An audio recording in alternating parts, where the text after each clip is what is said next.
Welcome to Toffee TV. This is my three things from Everton 3, Crystal Palace 1. Let's begin with the two sides of the Goodison crowd. The Morgan Schneiderlin thing I want to start with. It's never nice to hear one of your own players booed when they're coming on. Now, this is a discussion. People are saying they were booing the substitution, they were booing him when they saw him taking his kit off, they're booing his attitude, they're booing not bringing Toffee on. I get it, get all of that, and all of it's valid. You know, Morgan Schneiderlin hasn't covered himself in any glory this season. He's been poor from the word go. I think he's been better in some games than others. He got himself sent off in Lyon because his attitude was wrong. Around that time, he was asked to leave training. He was left out of a couple of games. And he's been hit and miss in games, mainly miss. And that has caused a lot of fans the disconnection is there now. You know, the disconnection is there. He could have got that. He can get that back by winning over the crowd with performances, but it isn't happening for him at the minute. And so I understand why people are disappointed. The negative substitution, as it was seen, was we found out it was which we kind of knew that Garner was injured, so it was a like-for-like sub. Yes, you know, maybe Cenk Tosun should have been put on and put up, but then that would have, what would we have done midfield? I suppose we could have dropped Sigurdsson back into the middle, but I think the manager was thinking, let's just get the win. Personally, I like attacking sub, so I wanted Tosun to come on, but I understand kind of why Allardyce did it. I think Tosun would have come on anyway. However, we had 2 enforced subs in defence. We lost Mangala early on, and we lost Seamus Coleman at half time to injuries, and that's 2 of your subs gone on defenders. So obviously attacking subs, you know, when you're looking at that team, you're thinking, right, it'll be Balassi for Rooney, maybe Calvert-Lewin for Nias, and Tosun for Tom Davies, say, for argument's sake, or something along those lines. They're your 3 subs, and you're getting them on the pitch when you're looking at how the game's going to pan out. But it wasn't. It was obviously the other 3. It was the 3 defensive subs. It was the fullback, obviously John Joe Kenny coming on, Ashley Williams for Mangala, and then, of course, Schneiderlin for Garner. But, you know, it's never nice to hear those boos. Listen, it's one of them, because obviously you pay your money. You're entitled to boo it. It's up to you. But I was just a little bit uncomfortable. I'd rather us not make any reference to him. If he's coming on and we're disappointed with him, just don't do anything. Don't clap him. Don't boo him. That's personally what I would have rather. I get it that people are letting the manager know how they feel. But the manager's not going to go, oh, the crowd are booing. I'm just going to, in fact, Morgan get changed. I'm going to bring Cenk on because the crowd want it. I just don't think Sam Allardyce will do that. But for me, it was just it was one of them. The second part of this, that was the bit that I would say is kind of like the negative side of what the crowd can do.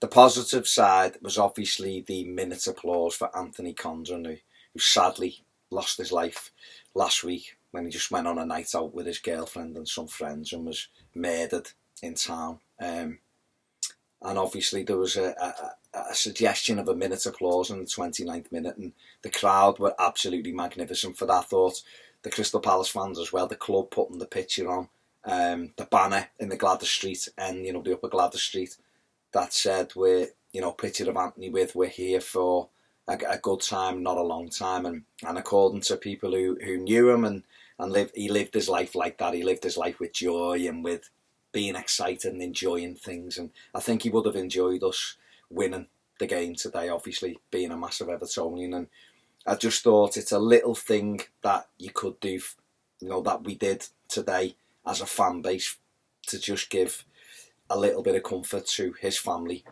It's not going to make any difference in the grand scheme of things, of course it isn't, but just to let them know that we are here with them, thinking of him and thinking of them. And I thought the fans took it on brilliantly, you know, and you know, well played to Crystal Palace fans as well, because they got involved as well. So, you know, rest in peace, Anthony, and I hope the family felt a small bit of comfort in what is a horrendous time in their lives at the moment. Moving on, the second thing I want to take out of today is Theo Walcott. What a player. I didn't realise just how good he was. He's one of those players that has had loads of potential, and you watch him and you're going, yeah, but you're watching him with different eyes as an opposition player. You kind of know he's a threat and you're worried about how quick he is.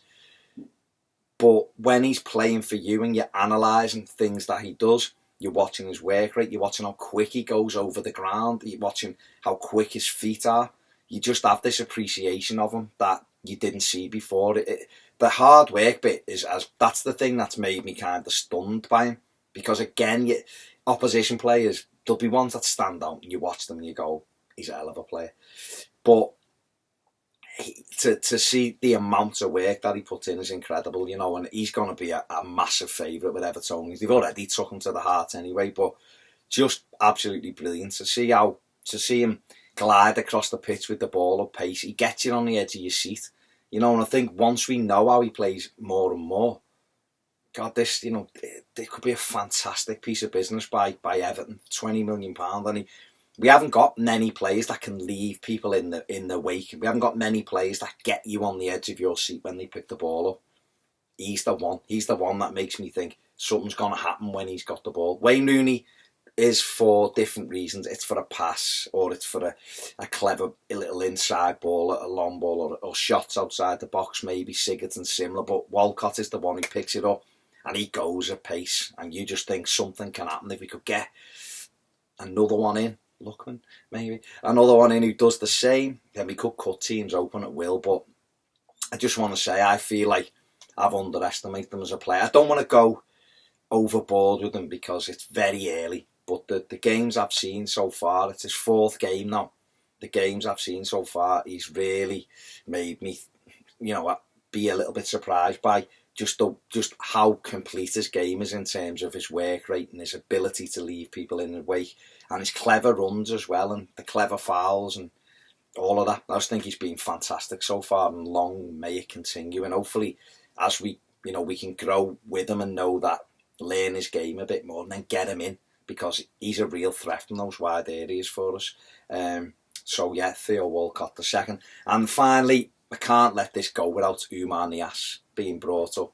You know, this is a man that divides opinion. You know, I think some Evertonians are seeing on Twitter, you know, comments on be arsed with watching Niasse run around, and, you know, I wish we had Lukaku and all of this. And I just think, I don't have any of them feelings towards him. I just think he's great. He's unconventional. His first touch, he can sometimes trap a ball further than I can kick it. He runs and it hits his shin pads and everything. But you know what? He scores goals and he doesn't give up ever. The kid does not stop running, and he just causes mayhem. And I said on my instant match reaction, how can defenders mark him when he doesn't know what he's going to do himself? You know, and that's the thing, isn't it? Is that he's just a handful, and his attitude has been different class. His goals he's a threat all the time. You know, he could have scored at Arsenal last week. He hit the post. He should have had 2 against Leicester. This is, you know, like I've said many a time, even if Tosin turns out to be unbelievable scoring goals, and then we Dominic Calvert-Lewin grows up, we bring another centre forward in who's different class, Oumar has to stay in that squad for me, because he's got goals in him. Whether you're bringing him off the bench, whether you're starting him, whatever, he's got goals. And this is a squad that hasn't got many goals in it, and it's a squad that needs that. And I think every squad needs a man who doesn't care because it's the wrong thing, but needs a man who is willing to sit and be patient and then give everything he's got. In the 80s, when we were good, and young viewers, honestly, in the 80s we were boss.